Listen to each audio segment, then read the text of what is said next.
Hello, everybody, and welcome to the Human Echoes podcast. I'm Tony Southcott. And I'm Albert Berg, and we are joined today with special guest, the editor-in-chief of the Famous Monsters of Filmland. Tony, you say Famous Monsters of Filmland. Thank you. David Weiner. David, what's going on, man?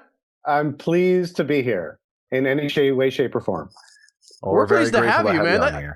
I think it was you anyway. I heard you on the Rotten Tomatoes podcast talking about your Star Wars issue, and I was excited because of the stuff you talked about in there, and getting to talk to Mark Hamill, and that issue is just so incredible. That's your latest issue that's out right now, and I'm just pumped up. I'm all jitters and excitement and starstruck. What is going on? Well, thank you very much. That was an extremely special issue to put together, because Star Wars I credit in no uncertain terms for directing me into the whole field of entertainment. I walked into that movie theater as a kid, and I walked out a changed human being. And the fact that in my career, 30 years later or 3 decades later, I loved Famous Monsters as a kid, reading it, and now that I'm the editor of the magazine, the opportunity to put Star Wars back on the cover with 2 variant covers of Force Awakens and the original trilogy, and then to speak to Mark Hamill, who is a Famous Monsters fan himself in a huge way, it was a remarkable experience overall for me. And it's fascinating to me that when Famous Monsters came out, it was the mid-50s, if I recall correctly. So 1958, yeah. So we're talking about a magazine that could conceivably have influenced Star Wars, which then influenced you as you're coming up into the magazine. I mean, that kind of history it's incredible to me. And I don't know, like the cultural echoes there are fascinating. Well, you just delivered it in kind of a wrapped Inception kind of way that I never ever thought about. But Steven Spielberg, George Lucas, Stephen King, Rick Baker, a huge amount of filmmakers, Guillermo del Toro, Joe Dante, were very, very, very affected by Famous Monsters and its influence, and Forrest J. Ackerman's influence in putting this magazine together. It stoked their creative flames big time. And they went to Hollywood to make movies that they enjoyed as a kid. And it's kind of a cycle. These filmmakers today are putting out movies that inspire kids who decide that this is what they want to do with their life. And they, in turn, make movies, and they hire the people that inspired them, or they work with the people that inspired them, or they ape or homage the people that inspire them. And Famous Monsters has a lot to do with all of that. And when I was talking to Mark Hamill, he told me that Famous Monsters, in no uncertain terms, guided his career. It was his film school when he was 10 years old and a huge fan of King Kong. And he opened up the pages of Famous Monsters magazine, and he saw the whole background story about how Willis O'Brien would do stop motion animation with this King Kong that was only 2 feet tall. And it blew his mind. And he said it allowed him to understand that you could actually work in movies and work behind the scenes of movies as a career. You don't have to be a doctor or a lawyer or a shoeshine boy. There's something more out there. And he didn't talk to, we all know now, having seen The Force Awakens, that there's not a lot of Luke Skywalker in there.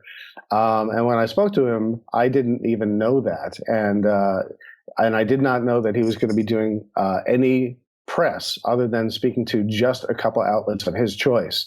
And he told me that he was speaking to Time and to Rolling Stone, and he said, I specifically wanted to talk to Famous Monsters as an opportunity to thank the magazine for having such a wonderful influence on my life. For those people who may not know, and to be honest, it was a little bit of a new thing to me. Hearing you on the Rotten Tomatoes podcast, I may have heard it before, but knowing about the magazine is sort of a newer thing to me. Would you like to explain what it is that your focus is, what you do, what type of person would be interested in what you're writing? Sure. I mean, the wonderful thing about having a magazine that's been around since 1958 is that it went through until the mid 80s and then it went away. Then it came back for a period of time and then went away again. And it's now back and in print, and it's been on newsstands and available for since 2010. I have come on as the executive editor of the magazine. You can call me the editor-in-chief, but that's actually the late Forrest J. Ackerman's title. He's the honorary editor-in-chief. So with him gone, well, you know, he was a wonderful influence, and he died. He lived a wonderful life, and he died. Actually, quick aside, we're celebrating what would be his centennial this year in November. So there's lots to look for later this year in terms of celebrating Forey's life. But coming on, I had a background with Entertainment Tonight for over a decade. And I had a wonderful opportunity to start writing for Famous Monsters just for fun while I was still at Entertainment Tonight. And it was a dream come true for me.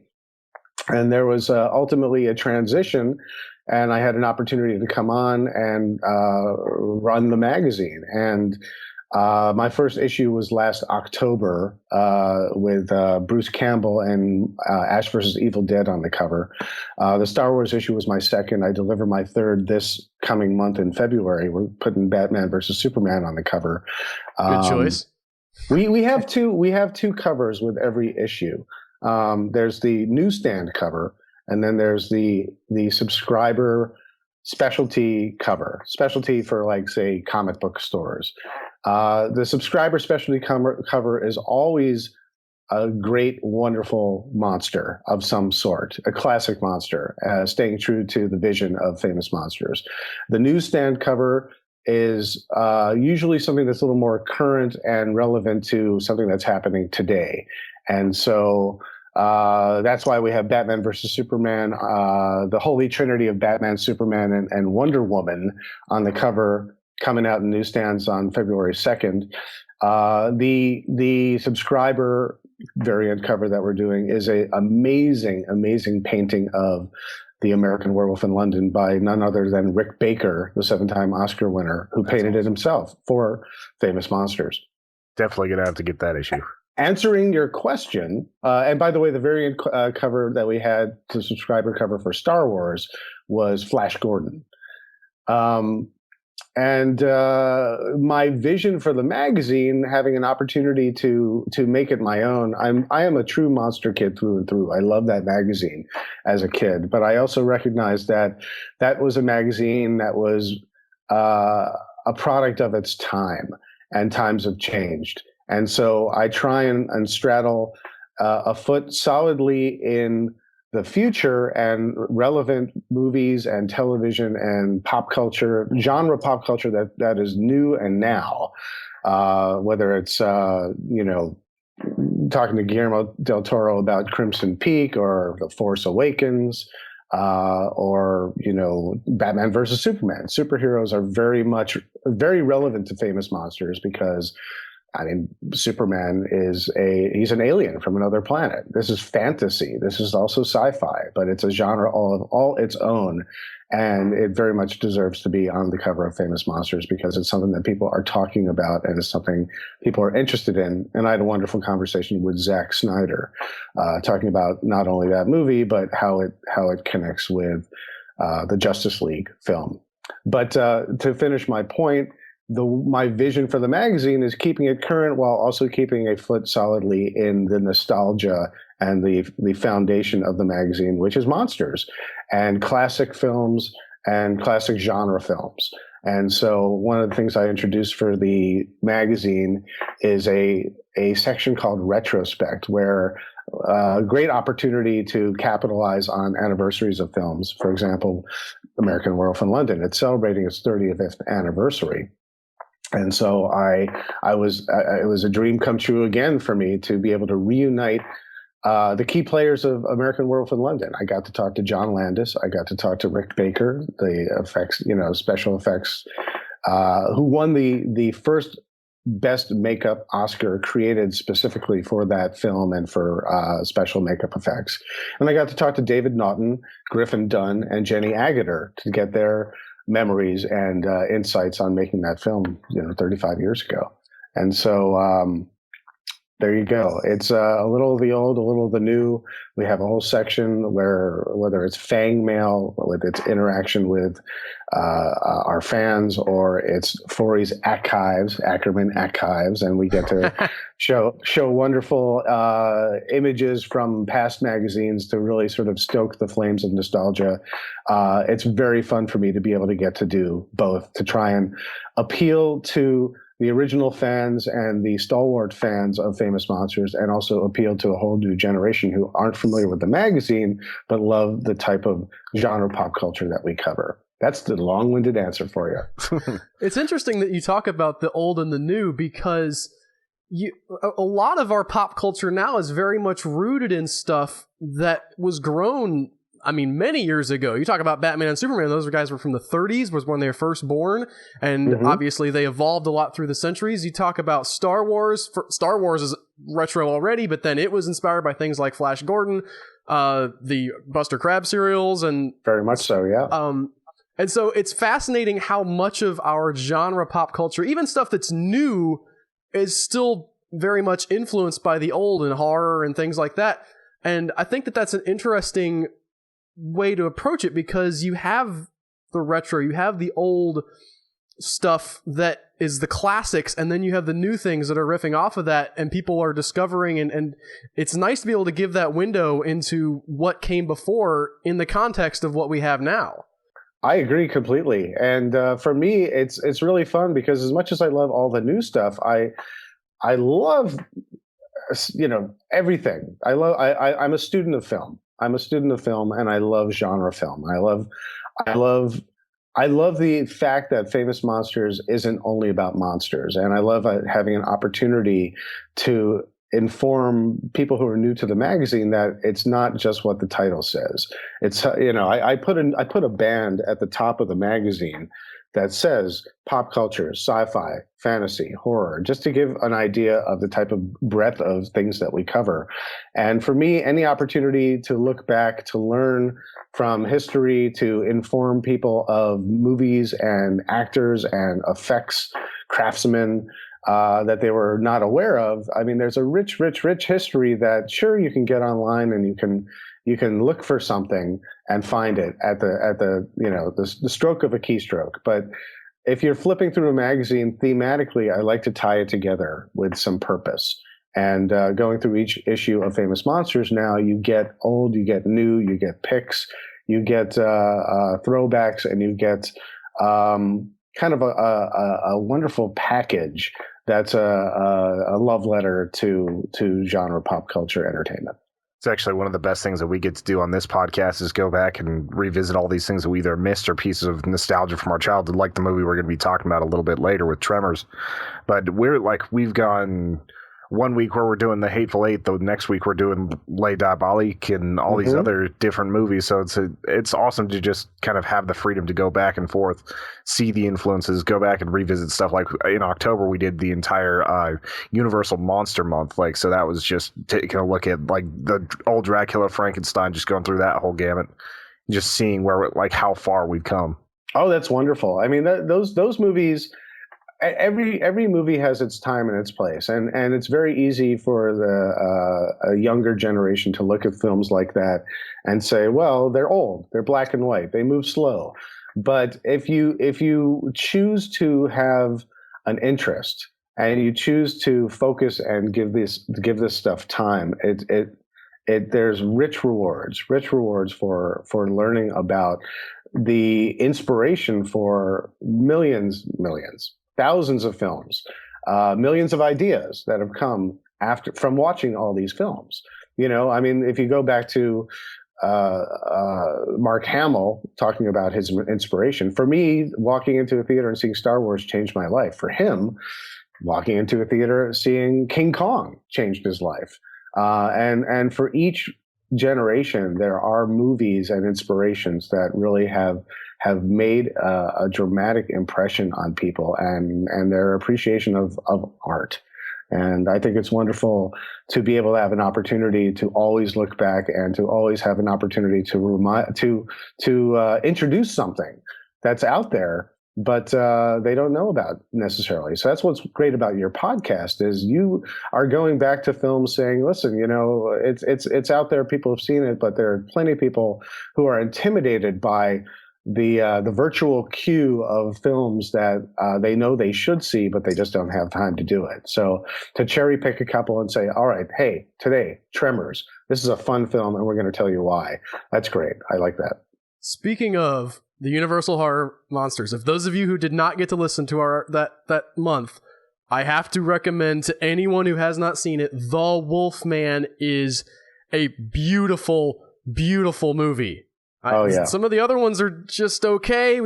Honestly, we really didn't like The Mummy that much, but man, The Wolfman, if you have not seen the original black and white, I'm forgetting the actor's name, but he's great. Lon Chaney Jr. Lon Chaney, thank you. Junior, I believe.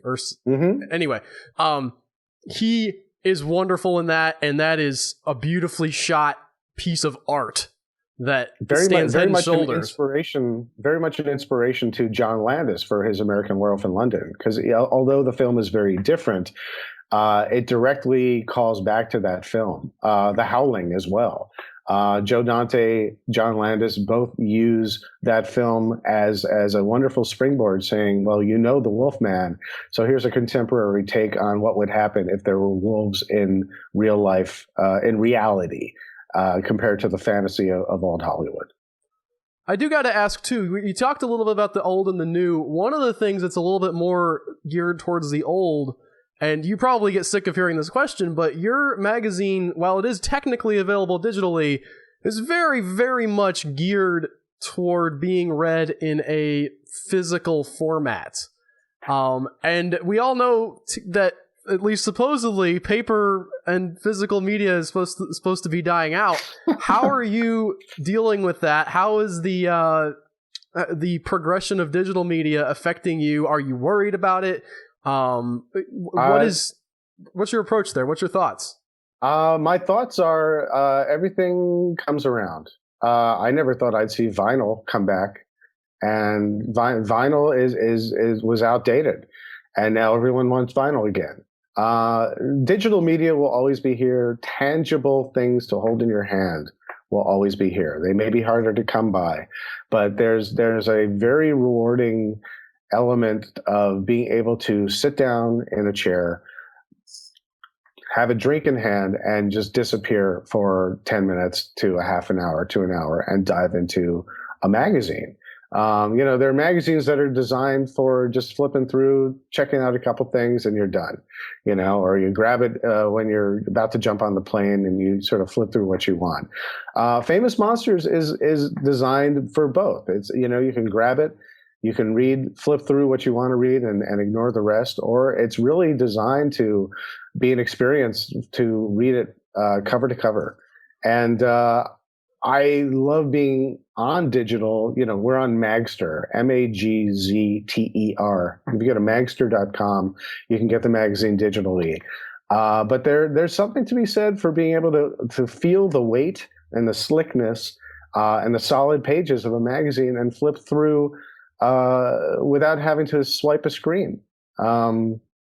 Maybe I'm old school, but I like being able to hold on to a magazine. And our magazines, while they're not designed to be collector's items, they have become collector's items. They're the type of magazines that people like to.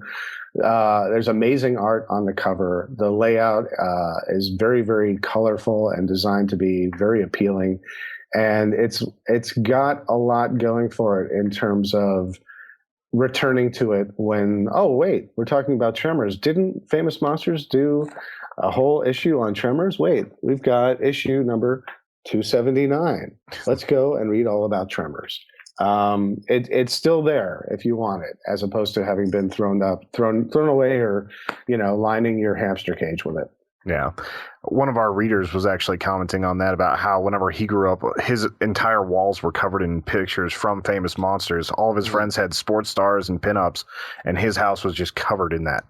So like we've had a lot of readers that have been reading this magazine for a long time. Like I definitely like the medium. I was able to go and find a physical copy over at Barnes and Noble, and so I sat down, I had my coffee, I watched it, or I read through that physically. So I definitely see what you're saying. I kind of miss having actual magazine subscriptions too.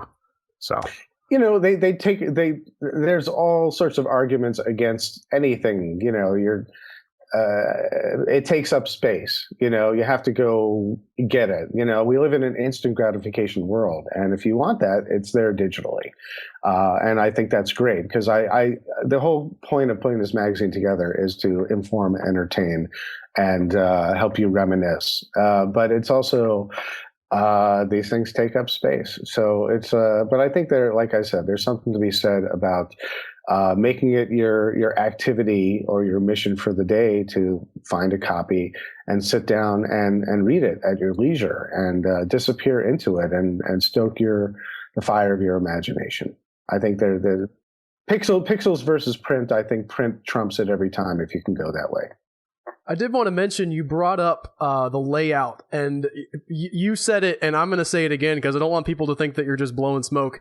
The way this magazine is constructed is an experience. It's not just, I mean, there's articles and you're reading the words, but it's a different experience than if you're on a website or on your phone just scrolling through pages of text with an occasional picture. It really is laid out beautifully with the colors, with just the flow of the text, and even the advertisements are all sort of like tasteful and fit the theme of the what you're doing there. And it's just nice to be able to see how it's all put together as opposed to just the text, which the text is great. You have great interviews and things, but it's almost a work of art how it's put together and how it all fits. Thank you very much. I mean, it's just meant to flow.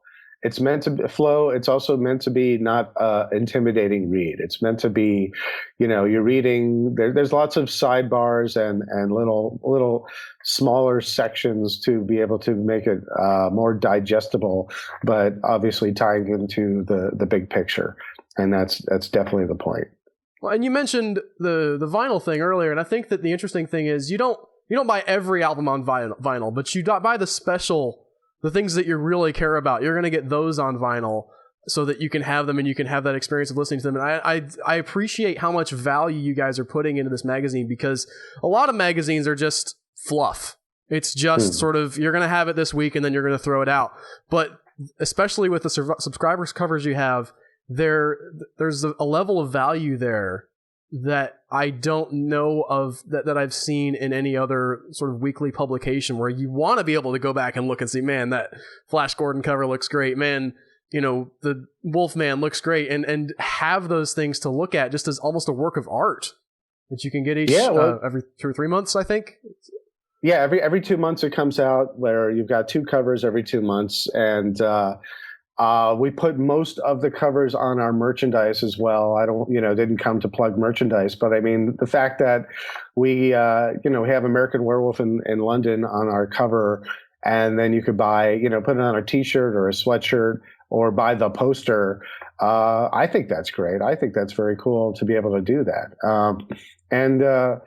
Fundamentally, this magazine, it's a wonderful, wonderful, wonderful opportunity. It's a priceless opportunity for me to be able to connect my vision of what I would like to see and put it on the pages every 2 months.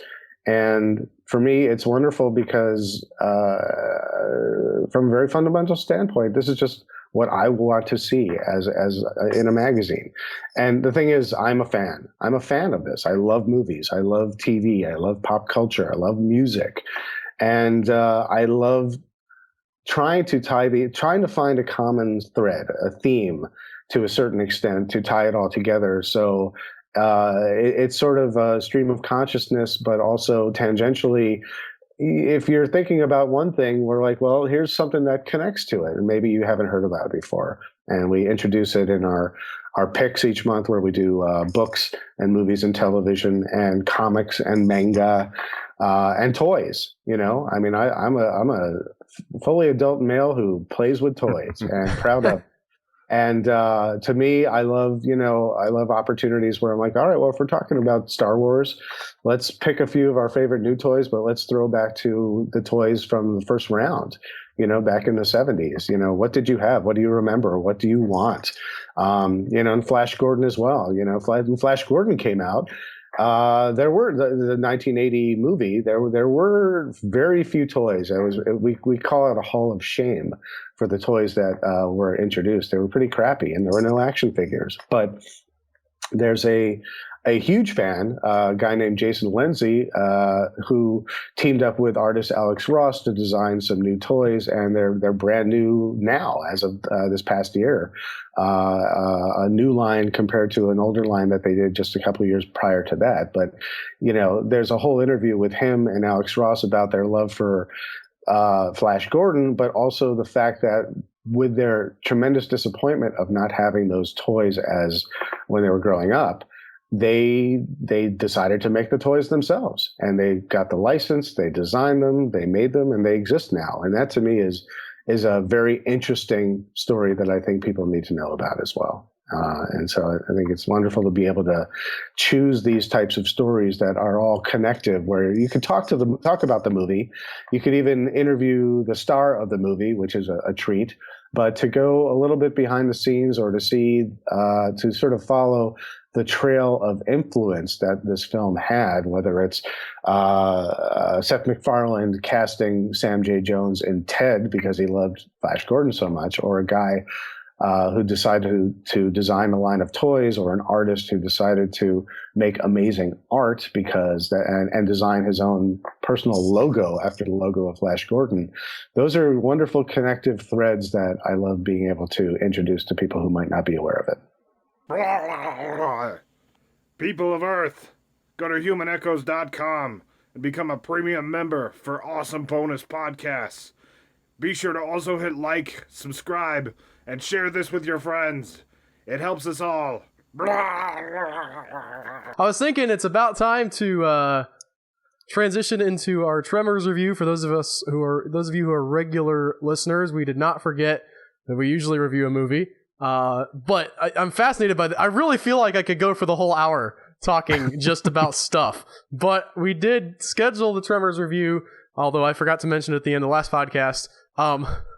And it's a great movie, and it fits in thematically with what we're talking about. So I did want to move into that. Yeah, you know, if I could just interject real quick, Sure. One of the wonderful treats I had with Famous Monsters was last year was the 25th anniversary of the movie. And we're so like a week removed from the 26th anniversary. It was January 19th, so that's right. Timing. It just came to pass. And so it was a wonderful opportunity to dive into that. And I had the honor of being able to reunite a good portion of the cast and filmmakers in the pages of Famous Monsters. And it all started with talking with director Ron Underwood, that was his debut film. And then that's impressive, by the way. Right off the bat, you just make Tremors? Like, all right, well, what do you... Yeah, I'm talking about knocking it out of the park. And then he did City Slickers after that, which is, you know, wow. It's kind of a 1-2 punch. But I also had the wonderful opportunity to talk to Kevin Bacon about that movie. He didn't want to talk about that movie for years. And I was frankly shocked that I was able to land an interview with him to specifically talk about Tremors. And you know, he's had the benefit of time and reflection to look back on that film. And he said, just among the, you know, his obviously has a tremendously varied career, but whenever he's in the heartland, so to speak, you know, and he's in a flyover state, that's the first film people come up to him and say, I loved Tremors. That's such a great film. And it was sort of a snowball effect from there. I talked to Michael Gross. I talked to Reba McEntire. I talked to Ariana Richards. I talked to Finn Carter. I had Fred Ward lined up, and then he had a conflict, and I didn't get him, and that bummed me out because I got everyone else together. But If anyone is interested, it's Famous Monsters number 279. It came out last. When did it come out? It was the May-June issue. So if you're interested in finding out more and seeing our coverage and interviews, you could check that out. For sure, the cover looked really good too. And if I could just do the plug, if you want to be able to find it and figure it out, you have to go to famousmonsters.com or you go to captainco.com where you can get back issues and subscriptions and merchandise and all that stuff. The interesting thing to me is this it came out in 1990, and this is sort of one of the few, like the last bastions of the giant monster movie before CG really hit and was available in a way that could work. So you had, I think Jurassic Park was 93, and that really just blew everybody's minds, and they sort of recontextualized what you could do. But Tremors is sort of this great old school case for, you know, the practical effects, and I think even I think they've updated some of it, but even the newer ones that they come out with, they still have these great physical effects that harken back to the original, and it's almost this minimalistic kind of thing. Everybody talks about how that practical effects are these grow out of these limitations, and one of the sort of most hilarious limitations of this movie is you almost never see the monster. They pop up occasionally and they're impressive when they do, but the idea of having a monster that's underground and basically invisible it's really effective. Well, one of the reasons why Ron Underwood took this on as his first project, other than the fact that he wanted to direct a feature film, was the fact that the monster was going to be hidden for a good portion of the film. And so, and also it's a daylight monster movie, which is kind of rare. And so, there's only one real scene that happens at night at that movie on that movie. So it's an opportunity, from a budget standpoint, they could get away with a lot more, with a lot less, because it's kind of very much like the Jaws principle. This movie was originally called Land Shark. Because Steve Wilson, the writer, was sitting on a rock in the middle of the desert and wondering what would it be like if he was trapped all of a sudden by sharks surrounding the rock, but it was land. And the sharks ultimately became the graboids, the underground killer worms of Tremors. But the principle stayed the same, and much like Jaws, where you don't see the shark for most of the film, they went with the same principle here. And you even have a similar ending, not to spoil the movie, but they do win against the monster guys. What? But the ending to this, it's interesting because the ending of Jaws with the shark turning in the water was choreographed after Steven Spielberg's first film, Duel, where a truck drives off a cliff and falls down, and you almost have, it's not as cinematic as it is in Duel, where it tumbles and crashes and all this other stuff, but you almost have a mirror of that with the graboid busting out of the cliff and falling down, to splatter on the ground below. So you have that interesting echo of what Jaws was echoing in its ending scene, which is really interesting. If you watch the side-by-side cuts between Jaws and Duel ending scene, the way they made the shark turn in the water with the blood mimicking the way the semi fell and turned in the dust. Steven Spielberg's pretty good filmmaker, guys. I don't know if you knew that, but a little plug for that guy. To see some of his films and see if he did well after that. Tony, did you have any thoughts about Tremors? I feel like you're being really quiet, man. Are you still here? This was one of the earlier movies that I ended up seeing that got me into horror and monsters and everything, because it's not like a pure horror. Like, there's definitely some horror elements, some like heads and body parts and things like that, but it's not near as scary. So like, there wasn't anything that I had to worry about as a kid, even though I was watching really bad movies by the time I was 8. But it was one of the ones that like was just constantly on VHS at my house. Like, I was always mad as a kid that Kevin Bacon didn't end up doing a lot more after this that I ended up liking, like Footloose and stuff like that. I like Stir of Echoes, but like I was a fan of him as a kid just because of this movie. And like, to my shame, I've only seen the second sequel, so I don't know if it keeps with how much fun it is for this first one. It's kind of the law of diminishing returns. Yeah. Although I do recommend the fourth one because it's sort of a origin story. It's sort of a Western. with like a distant relative, a for I can't find the word. Relative of Very early. Burt Gummer's great grandfather, I believe it is. Who is a huge pacifist, by the way. It's hilarious because he spends the whole movie like, I don't want to touch guns, and that's the whole running joke until the very end when he gets his hand on a Gatling gun and just that's the greatest thing he's ever had. Exactly. It's very much a play on your expectations of the characters, and it's sort of a return to the roots of what made the first Tremors really fun. And they don't have quite the budget, but it's definitely.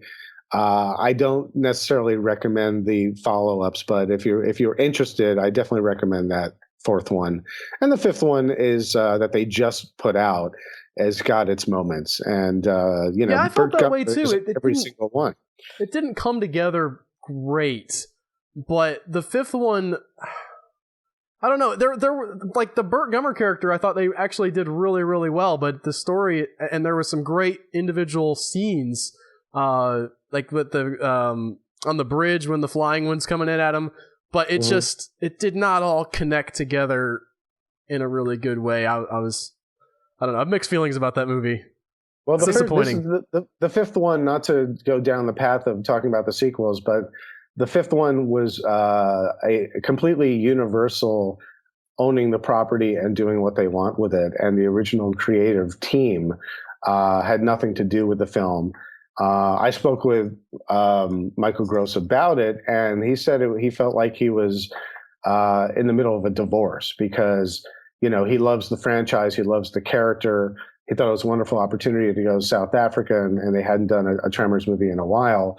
But the original creative team was not involved, and so he felt very torn about it. For those who don't know, by the way, Michael Gross is the actor who plays Burt Gummer. Yes. Who is basically playing my uncle.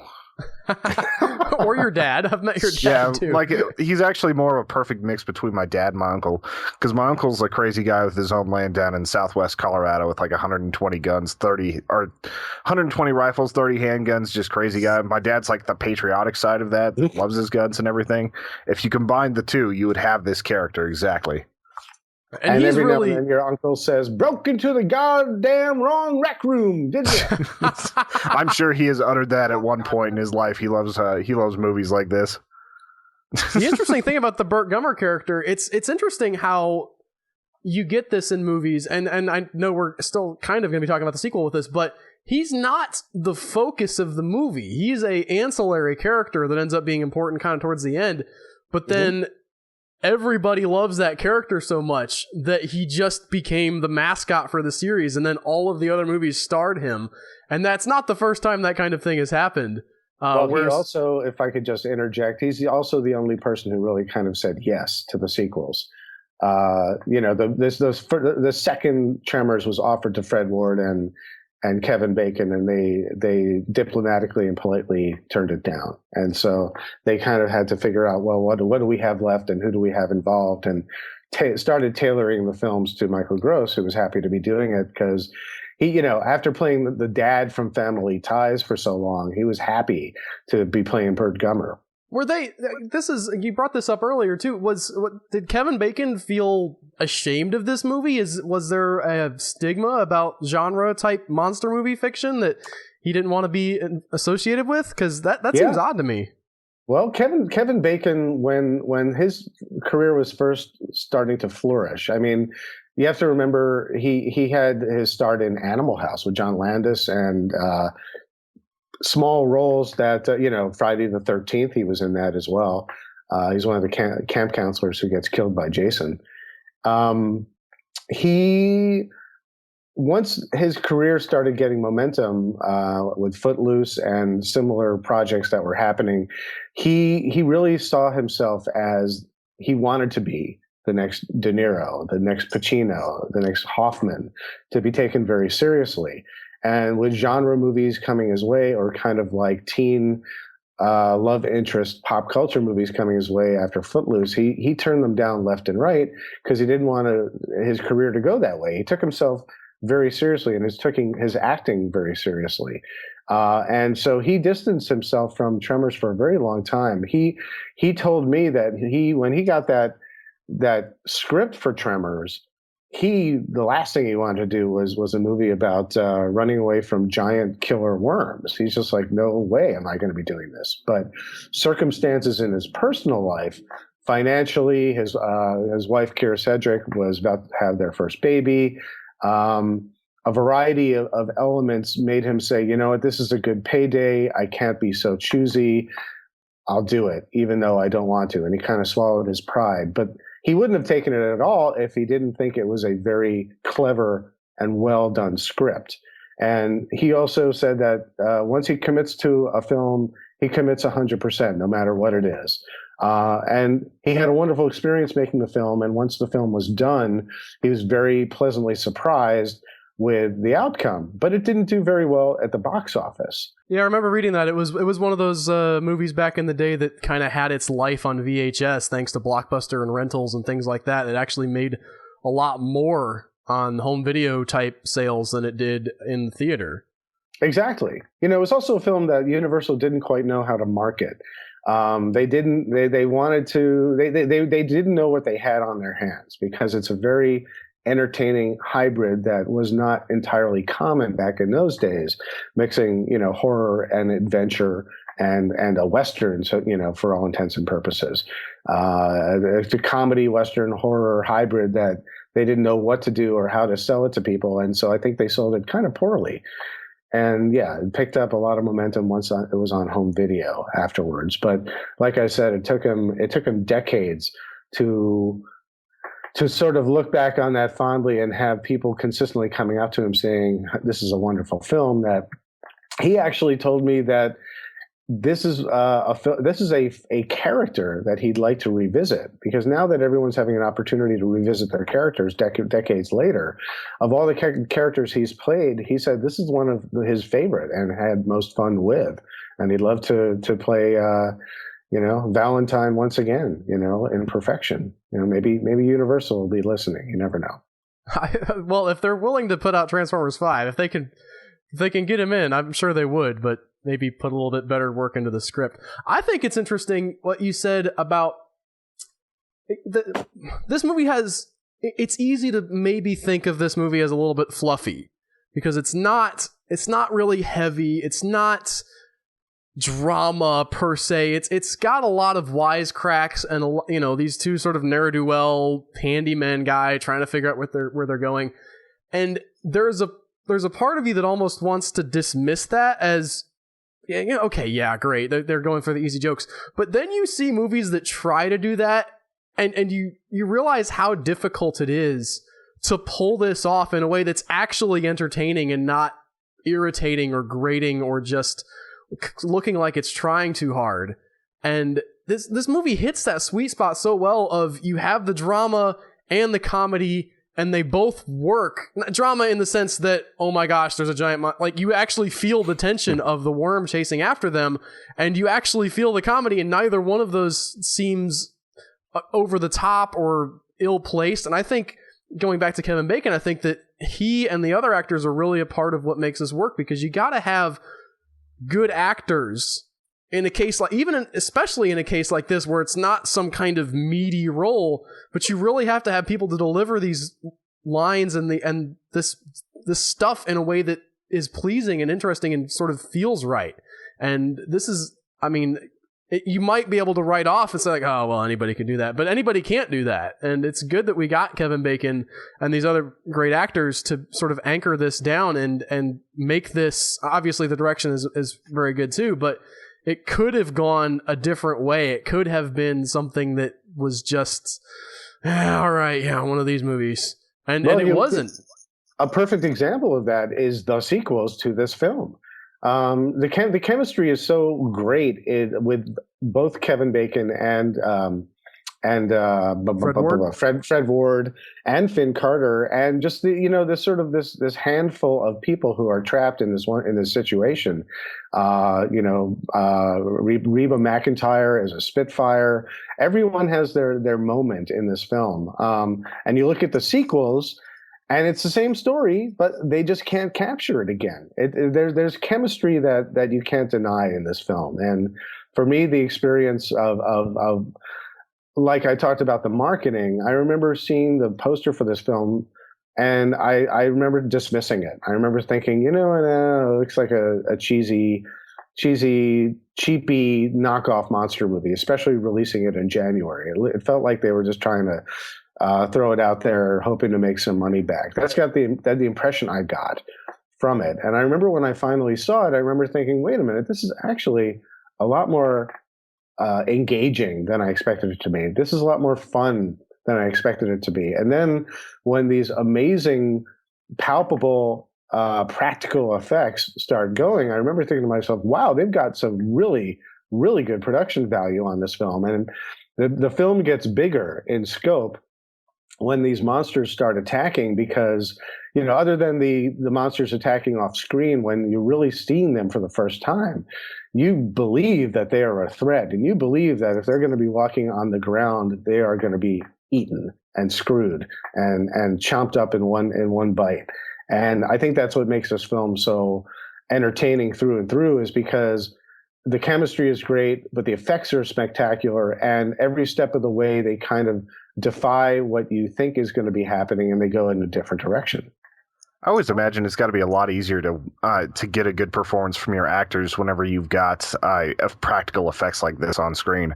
I mean, I know that they can go get to the better angles and see that things aren't quite as clean as that, as like the angle that they're putting on the film. But I'm sure just like whenever this giant thing pops up and there's dirt flying everywhere, it's going to get a pretty good reaction. Or whenever like the roof kind of collapses under them and like all the practical effects involved with that. It's a fairly physical film too. Yeah,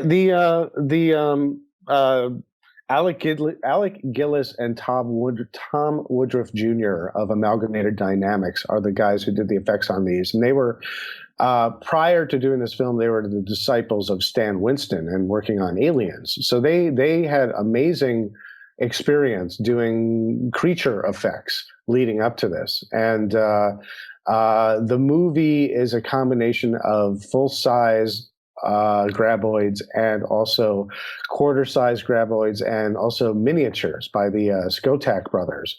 And they do a lot of wonderful techniques to combine these without you having any sense of the scope changing at all. Ron Underwood I want to interject one here because I listened to the DVD commentary back in the day, and I remember this. The moment, so the attack in the basement is miniatures of some kind. They're not full-size graboids coming through the wall. And so you'll see a lot of cutting back and forth between the Burt Gummer character and then the graboids coming through the wall. But there's one shot where he throws a gun and it falls on the ground, and the way they cut that is so genius because you get a whip pan from the gun on the ground to the graboid coming through the wall, and the gun on the ground, you see him throw it, and then you cut to a shot where it's falling, and the shot where it's falling is a miniature gun that looks like the gun that he just threw, and then you whip pan to so you get the feeling and the sense that they're actually in the same room when really, and Tony was talking about having the physical effects, but there's still lots of stuff in here where they have to act against nothing. They're just... I'm shooting at this wall. I hope that the effect looks good when it comes through, and they didn't know. In that particular scene, it was a combination of a variety of different things. Ron Underwood was talking about that's a technique he uses in a lot of his films now. That swish pan, because and the Skotak, I think it was maybe Dennis Skotak, sort of taught him that little technique because. When as a viewer you're very engrossed in the moment, you're not you will take them out with some of the cutting depending on how you do it. There's a real art to the way you can cut a film like this, and by swish panning away from miniature to a live action scene, you're thinking about the moment and you're not thinking about what the actual content is. And so in your brain you're with the moment and you're with the content of the scene. But there's also, Michael Gross was talking about how the energy between him and Reba in that scene is very, very, very real because in addition to shooting at nothing, they're also literally shooting at a live giant graboid that they smashed through the wall. And the energy there is very real for him. The adrenaline pumping is very real because he knows that that's a setup they're only going to get one, if not two, per day. Because they literally took a full-size graboid and rammed it through on a dolly through the wall, and they're firing at it. And to get their reaction at that situation, he knows that he's basically fighting personal embarrassment of screwing up the take if he gets it wrong. So he's on edge just to get that right and to be in character. And you feel it coming right through the screen. And that's kind of one of the best moments of the movie because, again, you don't expect the effects to be as realistic as they are. And then, after all that incredibly heightened moment, and they finally shoot that graboid when he delivers that line, it's the best. It's the best. You mentioned Reba too. I keep on getting it wrong. Broken to the wrong goddamn rec room. You mentioned Reba McEntire, and I wanted to also mention her. Like, it was really smart for her to take this movie because this is her first.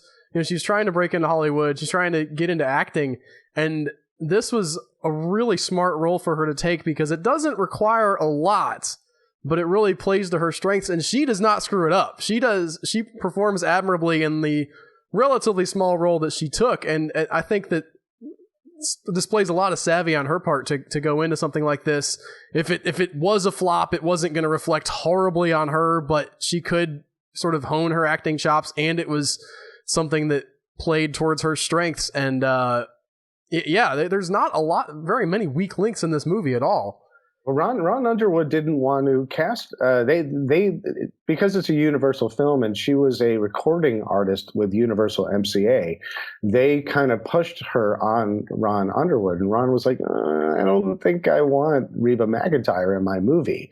But he says that was also a very pivotal learning point for him as well, because she auditioned for him and she knocked it out of the park. And he said, I learned from that experience not to take your preconceptions of anybody to deter an opportunity to at least meet with them, if not have them audition, because you never know if someone's bringing a lot more to the table than what they've been pigeonholed for. And another great thing about that character and all the female characters in that film, Finn Carter as well, they're all strong, capable women. They're not helpless damsels in distress. And that's what makes this movie great, is that you have a bunch of human beings put in a extremely trying situation, and you don't have weak links. The only weak links are the ones who get eaten right away. Everyone else is working together as a team to try and solve their problem and survive. And I think that's what makes this film, one of my great guilty pleasures when I watch movies is disaster movies, because I love to say, well, even if it's a bad disaster movie, it's still a guilty pleasure for me, because I love to put myself in that situation. What would I do if there was a volcano that sprouted up in my backyard? What would I do if the tidal wave was coming? Tremors is kind of a similar principle. What would you do if you were trapped in a remote town and all of a sudden all you have are limited resources and no way out but your ingenuity? And what's great about Tremors is that people don't make dumb decisions, or if they do, they die. And the ones that are smart survive by working together. Whether you're male or female, it doesn't matter. You're just there to depend on each other. And that's why I think also this movie is, if not ahead of its time, it's definitely very relevant and current to today's thought process than it was 25 years ago. I think we are coming up on our hour mark, and we had a couple more questions directly from the viewers to you. Is that correct, Tony? I know we had at least one from John Jones. Yeah, we've got one from John Jones. This is the guy I was telling you about earlier that was putting the Famous Monsters stuff all over his walls. He asks, when I was young, I and some friends found Famous Monsters of Filmland a primary go-to resource for info and inspiration to embrace what seemed fringe at the time. Zombies, Hammer, Romero, etc. In the decades since then, much of horror and sci-fi now seems mainstream. What effect has this evolution had in the way you reach your audience in terms of content and platform? It's a good question. We try and embrace both. We don't want to be mainstream. We don't want to be fringe. I think it's more, like I said, when I try and be thematic with each issue. I try and choose material that is contemporary and also is vintage, that sort of ties into what we're talking about overall. But there are just things that we'll put in simply because there's an anniversary and we think it's relevant, or we think that, we did it because we have our new issue. It's superhero themed with Batman and Superman. We also have some X-Men in there, and we talk about how DC is finally relevant in terms of their movie universe in competing with Marvel and their movie universe. I also found here's an opportunity. They're rebooting the greatest American hero. Let's talk to William Catt. He's a superhero who sort of changed the dynamic of how we perceive superheroes, and we had an opportunity to talk to him. And in answering the question in terms of what's fringe versus mainstream, I see it as if it's cult, if it's whether it's a wide release or whether it's a small film, I think if it's relevant to the discussion, it's important. And I think a fine example of that is, again, capitalizing on anniversaries. For the October issue, it was a perfect opportunity to look back at a very small film called Fade to Black, starring Breaking Away's star Dennis Christopher, that not a lot of people saw and not a lot of people talk about, but it's a great film that's extremely relevant to today's world, because it's a movie about a sort of on the fringes geek who's a nerd. He's a film nerd. He's a film student who, because he has no social life and he's socially awkward, all he does is disappear into the world of movies. And at a certain point, due to certain circumstances, he kind of goes off the edge and starts killing people in the style and theme of his favorite films. And it's a great performance. It's a great idea. It's very relevant to kind of the Quentin Tarantinos of today, and the internet fringe dwellers and everyone in between who don't feel appreciated but have a tremendous knowledge of film and cinema and the past, as well as an appreciation. And here was an opportunity where I reached out to Dennis Christopher and I said, "This is a great movie. Do you want to talk about it for Famous Monsters?" And he said, "Absolutely. I actually looked to Famous Monsters for inspiration for my character, and I got to put it in the magazine." We're gonna have to watch that one. I'd not heard of that before. That looks really interesting. And it's also very much a product of 70s cinema. It's a movie that came out in 1980, but in comparison to the films today, it has much more of a sort of a I think it's stretching a bit to say like a Bogdanovich style, but it's very very much the 70s style of cinema, where you're taking time to develop characters and you're taking time to evaluate situations that shape the character and their actions, but you're still telling a pretty compelling tale. And this is a film that was made on a small budget, and no one talks about it. And I think it's definitely relevant to today and very connective to how people watch movies these days, with a second screen or an internet IMDb, within reach, just to get all those questions answered. Well, I think that it is about time for us to wrap this up, but I gotta say, you have been an incredible guest, sir. Dropping all kinds of knowledge. I feel like, well, I was going to say you should have your own podcast, but the Famous Monsters does have its own podcast, doesn't it? Well, we did. I didn't want to plug it, but since you're bringing it up, we got. Well, listen, if they're listening, if they got all the way this far, they can. There's room for more than one podcast in the world. Yeah, the Famous Monsters podcast. Get it on iTunes. You could also go to famousmonsters.com to find it. We just started doing it a couple months ago, so we're about 6 episodes in right now. But it's wonderful because it's an opportunity to expand on what's going on in the magazine. I mean, the first podcast out of the gate, I include excerpts from my interview with Mark Hamill, talking about his love of Famous Monsters, as well as the surreal nature of returning to Star Wars after 30 plus years after he was done with Star Wars, at least filming them. And I also talked we talked about Krampus, and we talked to writer-director Michael Dougherty, who also did an amazing movie called Trick or Treat. And he's written a couple of the X-Men movies, co-written them, and Superman Returns, and got some of his interview as well. So point being, not only do we talk about some of the things that are in the magazine that we get to expand upon and geek out over, but I get to play some of these interviews as well. So the latest one is the X-Files, and I got to talk to X-Files creator Chris Carter. So he got to talk about what it's like to return to the X-Files over a decade later. And, we even had an opportunity. We kind of had a double whammy a couple weeks ago when David Bowie passed on. Same weekend, Angus Scrimm, who played the tall man in Phantasm, he died about 2 days before Bowie.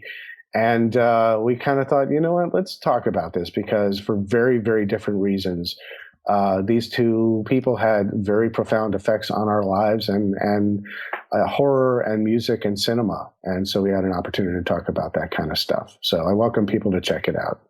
And, it's very much, while you guys, your podcast is wonderful in that you guys are looking back on movies every week that have already come out, although you also look at new stuff as well. When you're talking about Bone Tomahawk, I haven't had a chance to watch that movie yet. So I would love being able to listen to that and get some of your insight. We're kind of doing the same thing. We're trying to tie it with the new and the old that are coming out.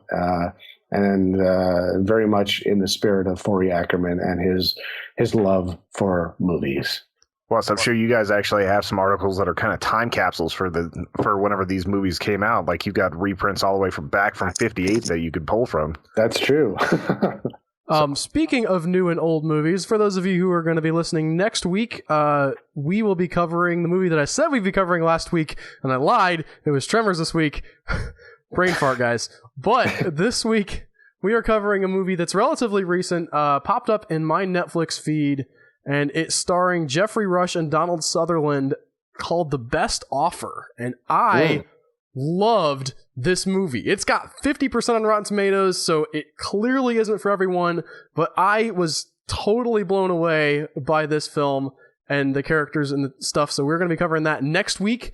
Thank you again to David Weiner so much for being on the podcast. I get nervous every time we have a guest, and every time we have a guest, it's incredible. And you are no exception to that rule. Your knowledge of film and pop culture and stuff is just blowing my mind. And I didn't even need to talk, really. You could have run this whole episode. But thank you so much for being on. Plug for the website. Where can they find you? Yeah. Oh, go ahead with that too. Yeah, well, first of all, I really do appreciate being able to talk with you guys and being able to be on this podcast. It's a treat for me. It's a treat for me to be able to talk about Tremors, because I haven't had an opportunity to really do that. And you can find me on social media. You can find me on Twitter at Tiki Ambassador. Don't ask me to explain it. But you could also find Famous Monsters on Twitter at FMOF. We're on Twitter, we're on Facebook, we're on Pinterest, we're on Instagram, we're on Tumblr. Go to famousmonsters.com. You can also go on captainco.com. We also have a whole comics division called American Gothic Press. You can seek that out. We do a lot of amazing sci-fi and horror comics as well. I'd love to plug real quick that the first weekend in March up in Santa Rosa, California, we're doing the Silver Scream Fest, which is a film festival. There still are a couple days to get in some entries, but if you just want to go see some great films, it's up there in Santa Rosa. The FM crew will be there, including myself. The highlights of that include having an American Werewolf reunion of John Landis, Rick Baker, and David Naughton for 2 nights. We're going to be doing American Werewolf, and we're also looking at the career of Wes Craven, and as a special treat, we have Freddy Krueger himself, Robert Englund, and Heather Langenkamp, Nancy from the Nightmare on Elm Street films. They're going to be up there that weekend as well. Plus, we're going to be looking at, we're going to be talking to Bela Lugosi Jr., who's going to be talking about his father and his legacy, Bela Lugosi. And we're going to be showing some great Dracula. I think we're showing White Zombie and some other amazing stuff. And so if you're a film fan, if you're a sci-fi fan, if you're a horror fan, head up to Santa Rosa, California to Wine Country.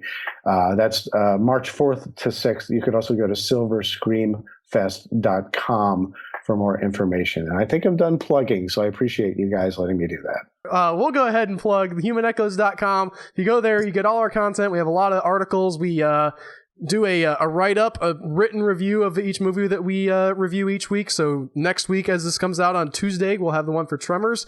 And if you go there and click on the Become a Member button, for a small monthly fee, you can get access to our awesome bonus podcast, where we just riff and have fun, and it's not structured at all, but it's amazing and wonderful, and you're going to love it. And you also help keep this show rolling. And be sure, check out Famous Monsters of Filmland on the newsstand, online. Although, again, I personally recommend that you get the physical copy because it's so much better that way.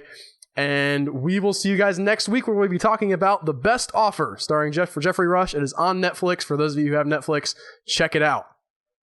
Tony and Albert, I really appreciate the opportunity. Thank you so much. For sure. Thank you. Friends, what do you ask of your clothing? If you're like me, not much, I'm sure. Just the important things. Comfortable fit, classic styling, and trendy designs that catch the eye. If these are what you ask of your clothing, then TeePublic T-shirts from the good folks at the Human Echoes podcast is the answer you're looking for. Yes, the fine chaps at the Human Echoes podcast spared no expense in bringing you the Octoshark, no spoilers, and more at prices that won't break the bank. And do these trendy designs turn heads? You betcha.